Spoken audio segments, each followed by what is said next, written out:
So I got the dog puppet, who I'm pretty sure his name's Scruffy, and as you can see, he's a pretty big character, so he might have larger hands. But remember that the wire is going to be pretty long, and so you don't want the hands to be too big, or they'll be wobbly and the wires will bend a little bit, and they probably won't break, but over time there might be some damage. Of course, you don't want to make them too small, because you don't want to have a huge character with tiny hands. It'll just look weird. And also because, of his current arm weight, I guess, he already has larger hands, so if they're much smaller than this, then give away the illusion. But I mean, if they're regular size, I guess it'll be fine. Now, that hand I showed you earlier, I actually found the pattern I used for it, and actually let me compare it. So as you can see, they're very similar, but the foam is a little bit larger. I think if you see, this finger right here is very thin, and it's still thin over here, but it's much thicker. So of course you need to account for that when you make the foam. And also when you're cutting the fabric, you also want it to be larger than the actual hand itself, because it needs to go around and still have a little bit of room for the seam. So if you make it too small, then later on you're going to have to either cut the hand, which will make it look really strange, or you're going to have to just do the fabric for the hand all over again. I'll probably make this a little bit bigger, but it will stay pretty much the same. If you want stubbier fingers, then of course make them shorter.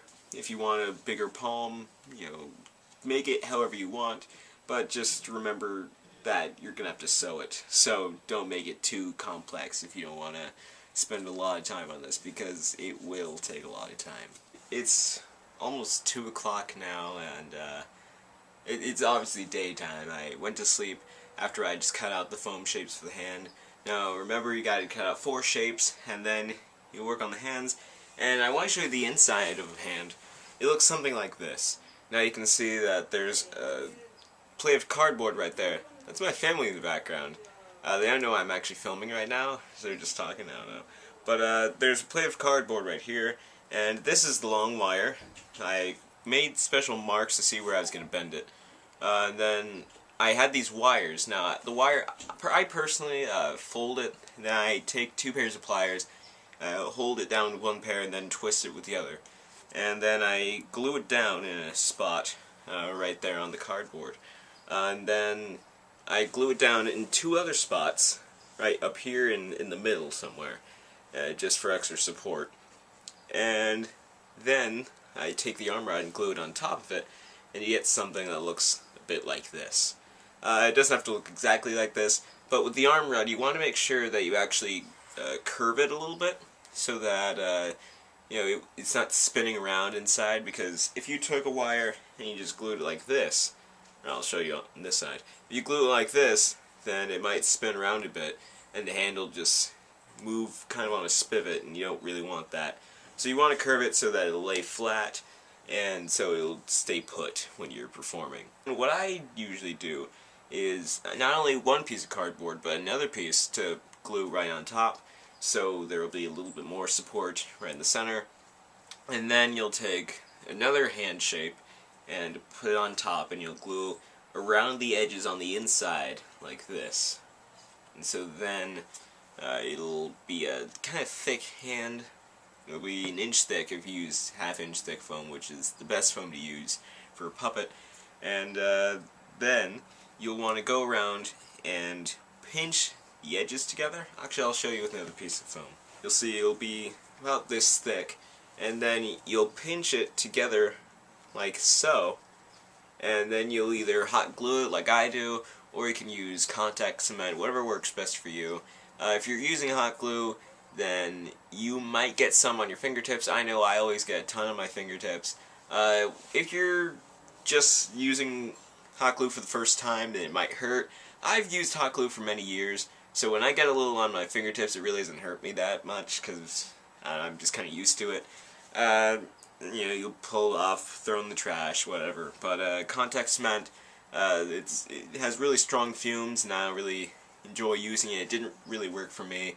But if you find it easier to use, then you should use it, but try to use it outside or in a very aerated area. I'm not sure if that's a word. It's a word, but I don't know if I use it properly. You'll get something like this. I bent the fingers already, but this is what a finished hand looks like. I've literally been up since 8 in the morning, and no, actually I started working at 9, and right now I finished it around 1 o'clock.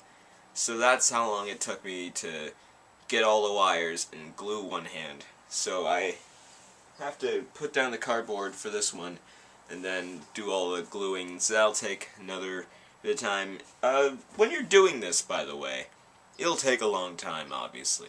And you should probably, I don't know, watch a movie while you're doing it. Me personally, I've been watching Hey Arnold episodes on YouTube all morning, and I've already gone through, like, probably one season. What's up, guys? It's me, Jordanthevoicesguy. I finished the dog puppet last week. I didn't have a lot of time to film because I finished it late at night, and then last week I had finals, and so I didn't really have time to film because I was studying. But yeah, I finished it right before I started studying for finals and whatnot. But yeah, so now finally filming it. Here are the finished rod arms. I would actually have to say that these are probably the best arms that I've made in a long time. The hands are probably the coolest part. Actually, I'll take them off so I can show you guys, because they are removable. So here's one of the arms. Yeah, it's very nice and flexible, I guess. I stuffed it right around here and here, and I left space right here so it would bend a lot easier. I've seen a couple people do that, and I think I did it on another character. You probably can't see my face, but so yeah, the hands, the fingers turned out pretty nice, I guess. You know, they're bendable and everything. I didn't sew them as carefully as I would have hoped, but you know, they took a long time. These, because I made the fingers longer, so they would look a little more realistic. It took a lot longer, and yeah, I don't know, I just don't like to spend a lot of time on the hands because they're probably my least favorite part of the entire puppet. But I got them done. Yeah, I did both arms. Then when it comes to the handle, this is actually the longest I've made any handle, and I didn't make it too thick. I used some of my dad's duct tape, which is actually kind of old, and it's kind of wrinkled. I don't know, it might have lost some of its stick, but it seemed okay to me. It's actually a really nice feeling. It's not as smooth, and I kind of like the texture of that. So yeah, that's what I use for handles. It's just duct tape wrapped around multiple times. The rod, it's not too long. I think it's like 12 inches from here to here. I'm pretty sure. It doesn't wave around that much. You don't want it to be too wobbly, because if it's too wobbly then it might bend and break. And then you don't want it too short, because then if you have your hand here, the puppet's hand is here, then you only have this much space to move the hand around, and you want as much room as possible. But don't move the hand too high up, you know what I mean. The arms are really just rectangles, and I just rounded the ends so they match the ends of these arms. They're relatively the same length, in a weird kind of way. If you think about it, they're close-ish. And also, if you notice, he's wearing a bow tie. I had this bow tie from a previous project, and I never used it. And so I just kind of had it laying around, and I thought, this guy might look kind of cool with a blue bow tie to accent the orange, or to, what's that word? To complement the orange. I think it works very nice. You know, I might keep it. It's not sewn on, it's just a removable bow tie. But, you know, I kind of like it. So, yeah. Rod arms work pretty well. You know, I have nice control. I can remove them whenever I wish. So, yeah. I guess that's it. The dog is completely done. Well, maybe. Didn't really think about it, but I might give him a tail. Yeah, I never gave him a tail. He's just, nothing. Not sure how I would do it, or when I'll do it. I've got a lot of plans in the next few weeks, but yeah, finals are over. I'm really happy about that. Videos should be coming soon, probably. I have a few other ideas of things I want to do. Something for Valentine's Day. I've got a funny idea for that. So that's, I don't even know what date it is. It's the 25th? It's January 25th. So that'll be in a few weeks.